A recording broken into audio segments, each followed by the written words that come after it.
ठिकाणी देतो, कारण जो काम करतो, जो लोकांच्या भल्याची चिंता करतो, जो आपल्या राज्याच्या विकासासाठी हातभार लावणारा प्रकल्प आज हिमतीनं त्या ठिकाणी यशस्वी करत असेल तर आमच्यासारख्याचं कर्तव्य आहे त्यांच्या मागे ताकदीनं या ठिकाणी उभं राहिलं पाहिजे। आणि त्याच भावनेनं एका भावाच्या नात्यानं जेव्हा जेव्हा अभिजित त्या ठिकाणी सांगतो त्यावेळेला मी त्याच्या सोबत असतो। भविष्यातील त्या ठिकाणी त्यांनी जे जे प्रकल्प चांगले इथल्या जनहितासाठी इथल्या शेतकऱ्यांच्या भल्यासाठी घेतील, आम्ही सारे, मी असेल, आदरणीय मुख्यमंत्री महोदय असतील, त्यांच्या मागे ताकदीनं या ठिकाणी असू हा विश्वास या ठिकाणी देतो। खरं म्हणजे मुख्यमंत्रीच या ठिकाणी येणार होतात, अभिजितची तशा प्रकारची अपेक्षा होती, परंतु त्यांचा प्रतिनिधी म्हणून का होईना यायची संधी मला या ठिकाणी मिळाली आणि मला तेवढा कॉन्फिडन्स आहे, विश्वास आहे, अभिजितलाही माहित आहे। मी बोललो की माननीय मुख्यमंत्र्यांचा वरद असता आणखी भक्कम त्या ठिकाणी आपला जो काही सीएनजीचा कार्य हे आहे प्लॅन्टचं ओपनिंग त्यावेळेला निश्चितपणे आम्ही 100% आपण माननीय मुख्यमंत्र्यांना गळ घालू आणि या इथल्या शेतकऱ्यांना मार्गदर्शन करण्यासाठी, शेतकऱ्यांचं दर्शन घेण्यासाठी नक्कीच माननीय मुख्यमंत्री या ठिकाणी येतील हा विश्वास या ठिकाणी देतो। खरं म्हणजे ही पांडुरंगाची पवित्र भूमी आहे। विठ्ठलाच्या नावानं कारखाना होता आणि विठ्ठल साखर कारखाना बंद पडणं किंवा तो चालू नाही ही खऱ्या अर्थानं भक्तांसाठी या महाराष्ट्राची सुद्धा नामुष्की होती। त्याच्यामुळे तो कारखाना पूर्ववत करण्याचं पुण्याचं काम सुद्धा पांडुरंगाचा भक्त म्हणून आपण या ठिकाणी केलेलं आहात। आपण यशस्वी होत जाणार, आपल्या नावातच अभिजित आहे, त्याच्यामुळे आपली जीत ही आता उत्तरोत्तर पुढे पराभव येणार नाही हाही मी आत्मविश्वास या निमित्तानं व्यक्त करतो।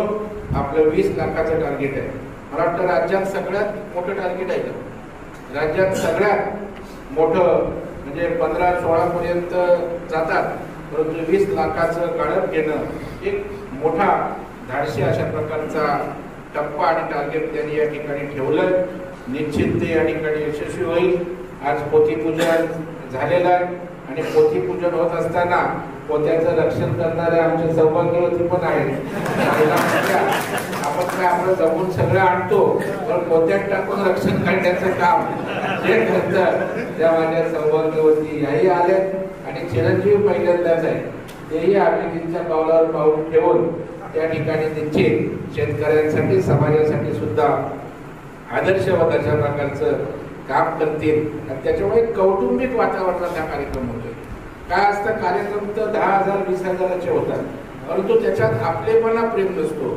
आज अभिजितने मला बोलवलं आणि आमचं कुटुंब तुमचं कुटुंब हा एक विठ्ठल परिवार म्हणून आज या ठिकाणी आपण एकत्रित आहोत आणि हेच आपलं कुटुंबाचं नातं, आपला स्नेह त्या ठिकाणी भविष्यात वृद्धिंगत हो।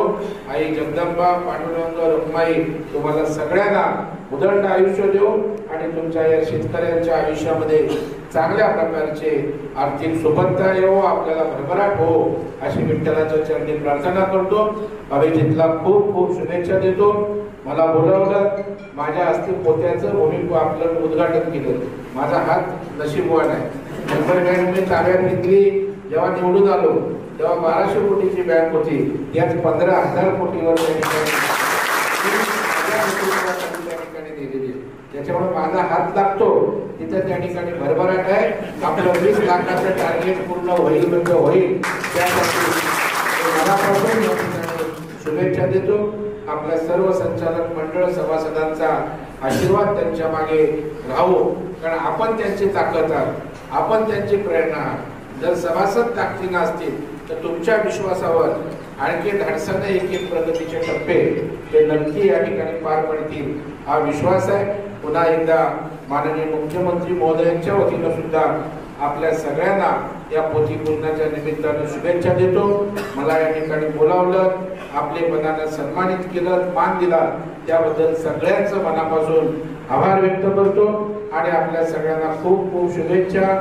आज कार्तिकी आहे, कार्तिकीच्या या ठिकाणी सगळ्यांना मनापासून शुभेच्छा आणि पांडुरंग विठ्ठल रुक्माईला प्रार्थना करतो की सगळ्या भक्तजनांचं आपण संरक्षण करतो, आशीर्वाद देतो. माझ्या या पांडुरंगाच्या भूमीतील या शेतकऱ्यांना पण उदंड आयुष्य आणि त्यांना यश मिळो, पांडुरंगाचा आशीर्वाद आपल्या सगळ्यांना मिळो. खूप खूप शुभेच्छा. धन्यवाद.